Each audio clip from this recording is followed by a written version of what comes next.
you're about to become the most famous actor in the world for at least a few weeks, and you'll probably become one of the most famous actors in the world for the next few years. Do you make plans for that psychologically? How do you figure that out? It's sensible to have a strategy, I would imagine, or am I being boring? I think not that you're being boring, but the prospect of that is boring to me. Right. And I'm not saying that in a kind of like self-protective way. But you seem very measured and stable. I always laugh when people refer to me as stable, because I love that I present as that. I've been this mental my entire life, so I know that it's not informed by this madness. Right. If all of this part goes away and I'm not stopped in the street, but I get to keep doing my job, I don't care. And I mean that sincerely. I love this job, and if the byproduct of it sometimes, or a symptom of it, is that you lose a little bit of anonymity, great. And if that becomes overwhelming, I will just stop making big films like this, and I'll do something else as long as I can get to act. Virgin Radio. We fell in love with our next guest when he was one of the normal people, and now what he does on screen echoes in eternity. He stars as actual Gladiator in Gladiator II, out in cinemas this Friday. So are you not entertained? It's a great big yes-goal for Paul Mescal. Go on then, unleash hell. Wow. We can't hear you. Let's just do this for 15 minutes. This is great for the ego. So you haven't heard the show before. That is what we do all the time. Great. It's like being back in the Coliseum. Yeah. Paul, welcome. Well done. Welcome. Thanks very much. How's it been, man? It's been a wild ride. We're like, we've the premiere tonight, so family, friends. Tonight's going to be a good one. Yeah. What a laugh, man. Yeah, it's what gonna be an great. absolute joy. Yeah. All right, so the journey continues. We're in the middle of it now. How did it start? What was the first thing that happened? The first thing that I actually met the producers a couple of months before, and then the trail went quiet for a second, and I was like, how did that happen even? I want that the just whole happened. story. The whole story is my agents reached out and they were like, first off, I found out that they were making Gladiator II, and as a fan I was like, this is cool. How did you hear about that? Just through my agents know that the producers wanted to initially meet me. Went and met them in LA. When was that? This was on the 12th of September 20. I've done it somewhere in the autumn before I met Ridley in the winter. Which year though? 2023. All right. 2023, and then that trail went quiet for a second, and then very quickly there was a Zoom organised with the great Ridley Scott. I was buzzing about that. So what did you do the night before? I was doing Streetcar Named Desire at the time, so I was on stage. So thankfully I didn't have a lot of time to kind of bug out about it or stress out about it. And you were up to speed, you were match fit? I was match fit, I was ready to go, and then we hadn't had a script at that point, so I was kind of just going in being like, let Ridley talk and see what he has to say. Went in, we spoke about the script for 10 minutes, spoke about Gaelic football for another 10, and then his dog for another 10, and I was like, okay, that's a good start. Thinking we'd do chemistry tests or like camera tests or something, and then it was just none of those things happened, and he was just like, do you want to be my guy in Gladiator 2? How come you think he was so sure that you were the right person for the job? Well, he'd seen Ridley's like a student of film, and if he's going to cast somebody, he doesn't necessarily ask them to audition. He'll just watch. He watched my body of work and was like, I think this is my guy. He also said that I had a resemblance to Richard Harris, which was useful considering he's my grandfather in the world of the film. So yeah, that's how it all came about. Wow. So what happened next?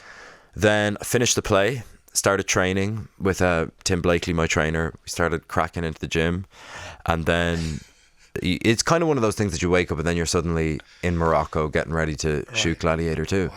Yeah. And was it clear the decks? Did you have to cancel anything? No, I didn't. I was lucky that there was just kind of a window of time like it would have been the thing that I would have cleared the decks for, but thankfully we didn't have to disappoint anybody and go like, sorry, I have to go off and shoot Gladiator 2. As calls go, I mean, obviously this is life changing. Yeah, of course it is. Yeah, 100%. You know, you're in the middle of that now, and I couldn't be more excited for you. I'm so excited for you. Thanks. What would the biggest call of your career have been before that? Normal People, for Right. sure. That would have been... I think that, as big as this was in terms of the scale, Normal People was one of those that, like... Change the game. There's no Gladiator II without Normal People for me. So that was one where it was a kind of more traditional pursuit of a role where it was like rounds and rounds of auditions. You're spent at the end of the auditions and your heart is like fully on the line with it. Yeah. So when they call you and go like, we want you for this, that was... I was actually in London for both of those calls, yeah.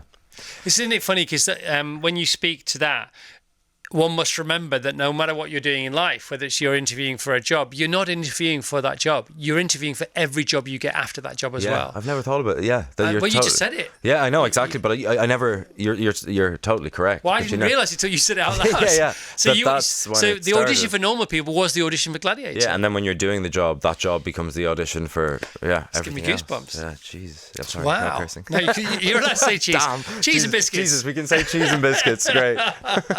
So you go to Morocco. We go to Morocco. You're on a Ridley Scott set. You're on a Scott-free production. I love the name of his Yeah, I production love it. company. It's It's so great. cool. What's it like? You land. You're fully formed. You're what he wants. Yeah. Is it how you expected?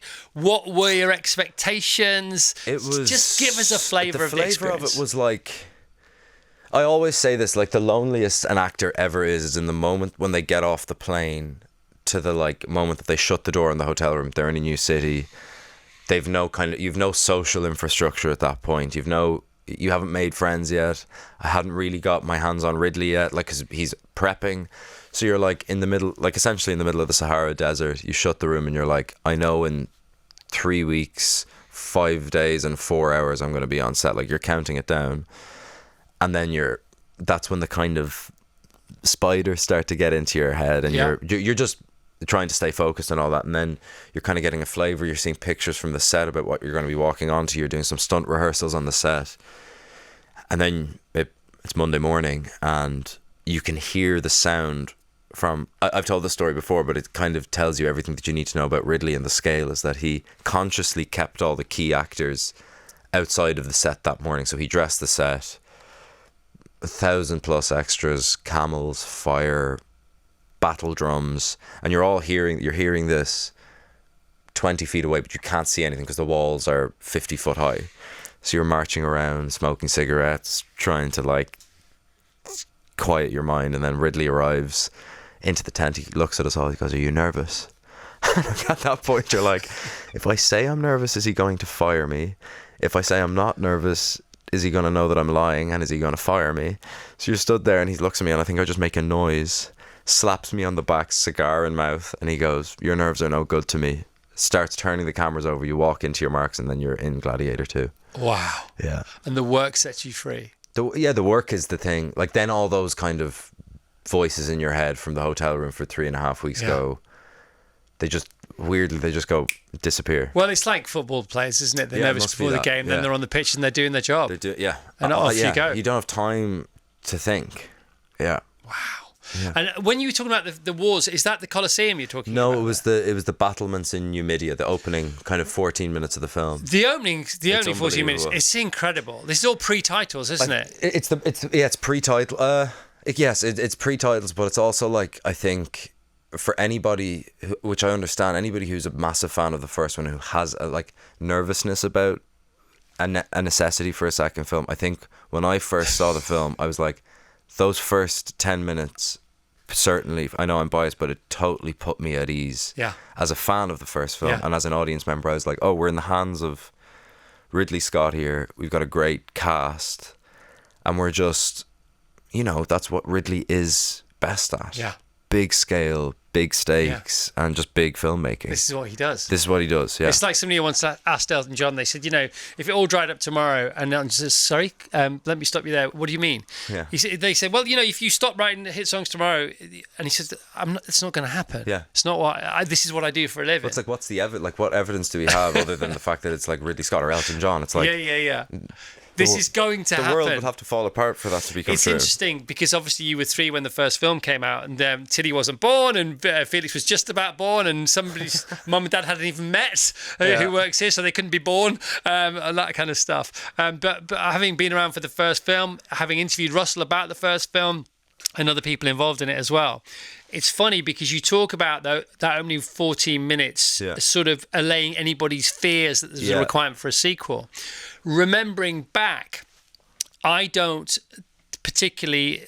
At the forefront of my mind isn't the epic sort of size of the film. Totally. It's the heartfelt sequences about the dream sequences about his love for his wife and his child.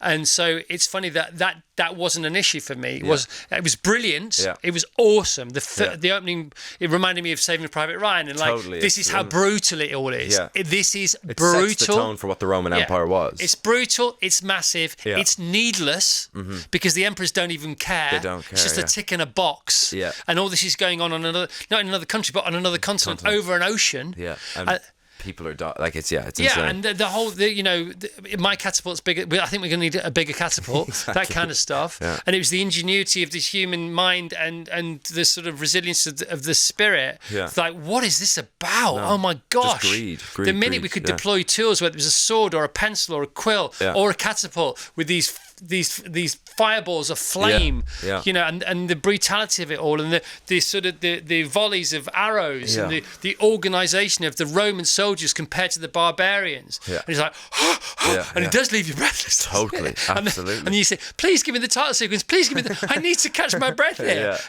I've forgotten about the Gladiator world, and there you are in the middle of it all. What was? I mean, it is epic on the screen. Yeah. How big was it in real life?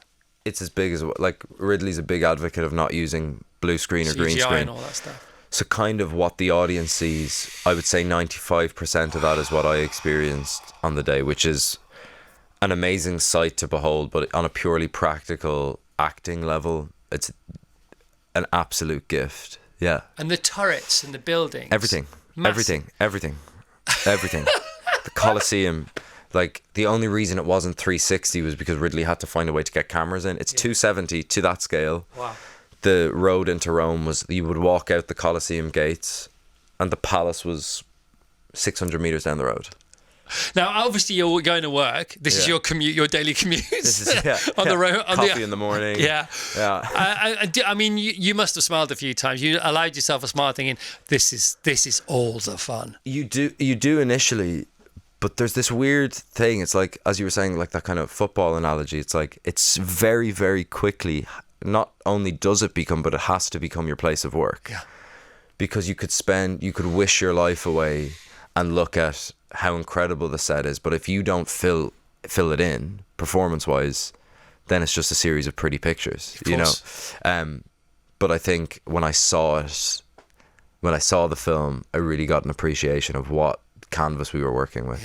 Yeah. I couldn't stop thinking about Netflix because when the Colosseum is flooded and they have because of course they used to, I forgot they used to flood the Colosseum. They used to be able to do that. They invented it, and then it reminded me of Earl's Court because I did the last ever show at Earl's Court before it was pulled down. Right. And of course they could flood Earl's Court for the boat show. Yeah. And they must have got that idea from the Colosseum. 100%. And then I was thinking about Netflix because Netflix do things bigger and better than everybody else on telly. Yeah. And I suppose the Colosseum being flooded and those shows they put on was the most exciting entertainment that they could. Morally, obviously not great in many ways, but as far as excitement is concerned, that was it, wasn't it? Totally. In the world, I mean, imagine. Like on a global. I mean, it's interesting though. It's like I thought you were going down the Netflix avenue, being like, I was like, this film has to be seen big. Don't wait for this to come out. On a streaming network, but I agree with what you're saying in terms of how do we do it bigger and better? How do we do it bigger and better? And also, you kind of see the flip side of how corrupting the Colosseum is in terms of from a moral standpoint. And there were all these mini Colosseums, weren't there, around? Yeah, there were all regional areas where people would flock to. Sort of Britain's Got Talent auditions. Exactly. It was the same thing. It's the Britain's Got Talent of our times. But your character does fight in another mini Colosseum, and then you think, oh yeah, because that was in the first film. And that's what they did in the first film. I think it elegantly I think it's in a similar structure to the first film. Well, it's only a few years afterwards in period. The world hasn't moved on in a very dramatic sense, but you see the kind of the political kind of unraveling. There's a nuance. It's the birth of like a republic, I suppose. Totally, 100%. Yeah. And Two Emperors for the Price of One, both absolutely off their cake all the time. But of course they would have been. Even Ridley's realised a few things in the last 25 years, hasn't he? Totally. He's saying, these weren't as smart and as erudite and articulate. No, they were just privileged. They were privileged, and they were bored. They were privileged. They were drunk. They were drugged up. They would just kill people who rose up against them. For fun, and it'd entertain me now. And there was this gladiatorial, this sort of up close and personal, unplugged MTV kind of, Eric Clapton with his guitar kind of acoustic version of Gladiators in front of them one night. I think that's an amazing idea from Ridley to kind of go to show, like the initial context is like they'll do bare knuckle fighting and the emperors are like, no, that's not enough, give them swords. We want swords now. So this is just so for people listening, so obviously the things that happen in the Colosseum for the proles, for the plebs, for the citizens of Rome who were very subservient, sub-citizen if you like, but were sort of tried to make believe that they were more than that. What happened in front of them for the masses, of course the emperors could just decree that happened in front of them at night because they were bored. And the following morning, one particular confrontation takes place. They'd forgotten it happened the next day. What happened? Sorry, I can't remember that. Someone died. Yeah, exactly, in front of you because you said that you were bored. Yeah, it's extraordinary. And that's why this, that's why this is different to the first film. Yeah, I think it's a little bit darker. I think in terms of what the film is trying to express versus the first one, I think it's taking a more complicated stance on the politics of the time. Yeah. I think you're getting more storylines. Like you're getting, like in the first one, if you're to look at it broadly, you have emperor, revenge, hero. Yep. Whereas with this, you've got two emperors, more revenge, a hero, and then you've got the amazing Denzel Washington playing this kind of master manipulator. So I think the film personally is incredibly ambitious, probably more so than the first one. Yeah, and it's more real. Whether it's realistic is, I don't know, because I wasn't there. None of us were there 2,000 years ago. Ridley's the biggest advocate of that. It's like it's also trying to make a historical epic as accurately as you possibly can, but you're not making a documentary. You're making a piece of entertainment. This might have happened. Yeah, it's this. Some parts of it definitely happened, but also we can get Ken Burns to do a documentary on the Roman Empire in one way, or you can get Ridley Scott to deliver a massive film for people to enjoy, but also give you the historical facts that are applicable and useful to that piece of entertainment. And what's great about Ridley is everything, because he's one of the absolutely. But what he's done this time, because even he's got the time, and the more you do something, the better you get at it, even if you're brilliant at it in the first place. He's thinking, well, if the Roman emperors did get drunk, if we just stay with that night, what else might have happened? But just imagination, right? They would have they would have had every drug under the sun because they were bored and they were talentless, and they had to keep up this facade of power, and it was like the people around them really ran things, not dissimilar to how things are today. And it's just that the two figureheads changed every now and again, 100%, and their heads changed bodies every now and again, depending on whether they were decapitated or not. But you can't help feeling that Ridley's, he's been a student of Breaking Bad and The Sopranos, and because all that's come into it as well. All of it's coming into it, and it's also just Ridley to me is one of those supremely confident directors, both internally and externally. And that's exactly who you want and need at the wheel of this. Yes. He is the master of his own ship. He's the only cook in his only kitchen. And everybody else just... There's something kind of just...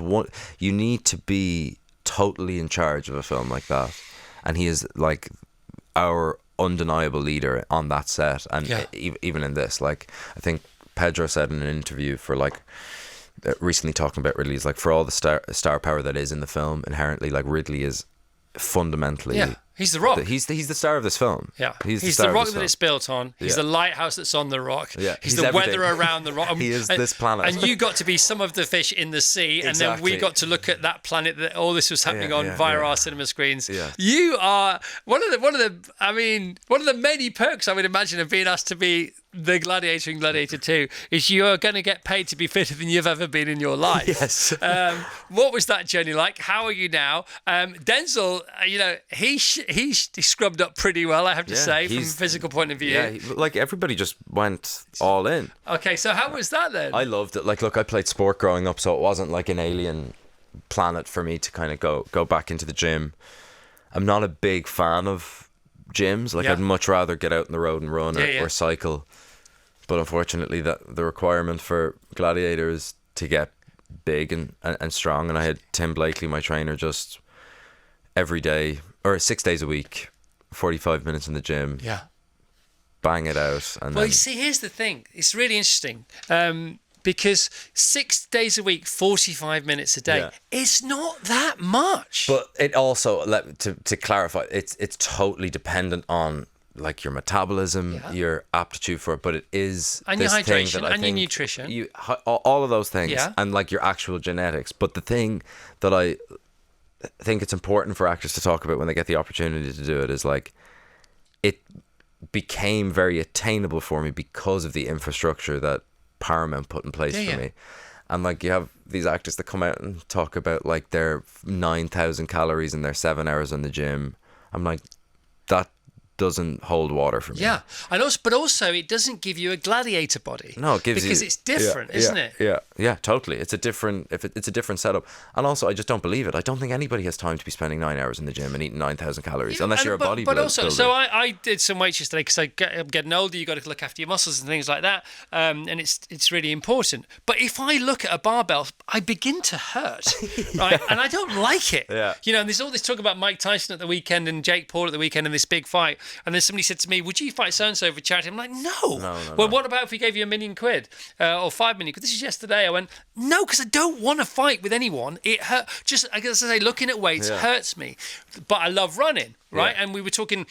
Elon Musk said last week that it's been scientifically proven that if you play tennis regularly, that keeps you alive for longer than any other sport. 9 years on average. You live longer if you play tennis on a regular basis because it's an all-encompassing sport, because you do lunges and you put your hand above your head and you stretch here and you stretch there and you squat when you're waiting for the serve. Yeah. And that's Gladiator fit. It's an all-round fitness. It's just sport. It's like what like whatever it is. Like I think I have a kind of focus in my head that like once I start into something, you do become competitive with yourself. You do become like, what did I deadlift last week? I want to deadlift more. Yeah. And all of those things. It's different, but then the minute that's done.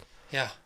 And the great thing and the challenging thing about this job sometimes is that oftentimes the thing that you've done the last time, your body has to be completely different 8 weeks later. Okay, so how much did you keep it up? Oh no, I literally had to drop all my muscle within 8 weeks. I had to drop 11 kilos in 8 weeks to do something else. For the next thing. Yeah. Oh my gosh. Yeah. No waiting around. So when did you wrap? Early January, and then I was back on set early March. Right, now I've got a question. I've got two questions. First of all, do you know what the term wrap means? Wrap. Yeah. Wrap. The cameras. Wrap. No, what is it? Wind, reel, and print. That's what it means. Go. So now you know. There we go. Wrap the film. Yeah, so you wind the reel. Yeah, that's the wrap. It, wind it, reel it, and print it. Okay, that's exciting. I want you to know that because lots of Tom Hanks didn't know that either. It's like, if Tom Hanks doesn't know, it makes me feel better. And the second question about that is, my wife ran a 100-miler. That's impressive. Yeah, no, it's really impressive. 100 miles. By the way, he's done 150 odd miles with a mountain in between. I'm crewing and every 9 or 10 miles I've got to be there with whatever she needs, and I don't know what she needs. Right? And you don't know when she's going to arrive. I don't know if she's going to arrive, and I'm trying to stay awake. And of course she's running 100 miles, but I'm quite bored in between. And and if I miss her, I miss her, and then I'm just a rubbish crewer, right? Yeah. And I go to this one hill on the South Downs Way, and it's the middle of the night. Do you know where I'm going with this? No. Okay, it's the middle of the night, and it's like a city. Yeah. And I'm like, what's going on here? And I'm thinking, I've got my waypoint, I know where to be, and I'm thinking I'm going to be on my own in the van waiting for my wife doing this crazy 100-mile run. And it's there's Winnebagos everywhere. Oh, a city of people crewing there. Yeah. I said, what's this? They went, it's Gladiator II. Oh, right. That's where we shot the pickups. Yes. Right. And they said they're reshooting some Gladiator II stuff. And I'm like, are they? Yeah. And of course you were. Yeah. We were running around on horses in the South Downs. Yeah. So that's my story. That's all I've got. There we go. Yeah. Yeah. It was kind of a shoot that because we had the strike smack bang in the middle of it. Of course you did. Yeah. We shot just a little bit before Christmas, after Christmas, and then pickups at some point. So these were pickups you were shooting. Yeah. I've been on movie sets before. Yeah. I have never seen anything of that scale. And this was just the pickups. Those pickups were probably the gross total of every other film that I've ever shot. Unbelievable. in pickups. There were trucks and there were night lights, but there were hundreds of them, and there were security guards. I'm thought, how does anybody know what's going on here? Yeah, no. And Ridley's in charge of the whole shooting match. Ridley's in charge. Ridley could be in charge of the world if it would be all right. Yeah, I think so. I think so. So you've made the film. You've wrapped, wind reeled, and printed. When did you first see it? Where did you first see it? I saw it in a studio in Twickenham about 3 months ago now. By myself. Right. So tonight's going to be the first. All right. So you're literally on your own. Literally on my own. Oh my gosh. There's somebody pressing play on the. Oh, so what was that experience like? What were your thoughts in the taxi going there? Tell us about how that was for you. I'm nervous. Yeah. Not because of anything other than the fact that it's a huge moment. To encounter any film that you've done before, they become your children. That becomes your sole focus ultimately. And then with this, I was aware of the difference being that the potential eyes that will be on this version of the film that I'm seeing. And then I watched it, I felt incredibly proud. It's exactly what... Because the main thing I wanted to do with the film on a personal level was, and I say this with the greatest respect, that I think what Russell Crowe does in the first one is extraordinary, but it's not what I set out to do because it's not the kind of actor that I am. So I wanted to bring the education in film that I'd received from things like Aftersun, All of Us Strangers, Normal People, and I wanted to inform the film's DNA, Gladiator II's DNA with what I'd learned. And when I saw it, I was proud of the fact that whenever I had an opportunity to do that, I did. So there was a relief that comes out of watching it. But of course, you're not really seeing the film. So I'm going to see it tonight for the first time with a packed audience, family in there. It's going to be great, man. Yeah. And the thing about relief is interesting. It's always that. Yeah, I say it all the time. I use exactly that word. Yeah. People haven't got a clue what I'm talking about. Yeah. When we were doing TFI Friday, every Friday throughout the second half of the 90s, if it went well, and thank God it usually did, the best it ever was relief. Yeah. And it was relief, and then I don't have to do that for another 6 days and 23 hours. Yeah. And it was... It's always the thing. It's like when you're on stage on a Saturday night. Your face now. I know. Do you know when you're doing a run of a play? It's like you get to the Saturday night, and it's that you get that kind of 2 to 3 hour window where you're like, I don't have a show tomorrow. Yeah. This is the furthest away I'm going to be from having to do it for again the next X amount of weeks. Oh my gosh! Yeah. So you watched it. You were relieved, professionally relieved. Good for you. And then you were driving home from Twickenham. Yeah. What were your thoughts for the rest of the day? Did you go and have a lie down? Did you go and watch Countdown? Did you watch Pointless? Well, how did you chill out? What was that? How did that relief then manifest itself for the rest of the day? I get these motorbikes around town sometimes. They're fantastic. Yeah. So I was on that, and there's the great thing about that is that you don't get really chatting. Yeah. You're just kind of. Yeah. I love good decompression. Good decompression. You're just kind of rolling through the city, and then I can't remember what I did that evening. I phoned my family and my team and everybody. You say it's all right. I was like, I think we're good. I think we're good. Yeah. Right, we've got 3 minutes left, Paul. I know you got a busy day. It's premiere night tonight. Gladiator II, the film with Paul and all his mates, and their boss Ridley is out on Friday, November 15. What is your preparation for you're about to become the most famous actor in the world for at least a few weeks, and you'll probably become one of the most famous actors in the world for the next few years. Do you make plans for that psychologically? How do you figure that out? It's sensible to have a strategy, I would imagine, or am I being boring? I think not that you're being boring, but the prospect of that is boring to me. Right. And I'm not saying that in a kind of self-protective way. But you seem very measured and stable. I always laugh when people refer to me as stable, because I love that I present as that. I think the people next door, my team, would strongly disagree with you. One of the least stable people I know is myself, but in the sense of... But you know that, I know that. I've been this mental my entire life, so Right. I know that it's not informed by this madness. Right. I think I'm fundamentally mad. But having said that, if all of this part goes away and I'm not stopped in the street, but I get to keep doing my job, I don't care. and I mean that sincerely. I love this job, and if the byproduct of it sometimes, or a symptom of it, is that you lose a little bit of anonymity, great. And if that becomes overwhelming, I will just stop making big films like this, and I'll do something else as long as I can get to act. All right. Yeah. Wow. Where does that wisdom come from? Knowing that, like, I don't know, there's enough information out there about like how damaging this career can be to people's like fundamental like life. So I'm not gonna take a risk if it comes to that. I'm not gonna push through that, but also I don't have a plan because I don't want to kind of foreshadow anything. But I think the fact you even know you're unstable means that you're more That's half stable the than battle. most people. All right, we got 45 seconds left. You are a busy, busy boy. What is that? What are those wonderful lines, that initial exchange with your gladiator and his wife about where there is death? where we are, death is not. Where death is, we are not. Or maybe I've inverted that.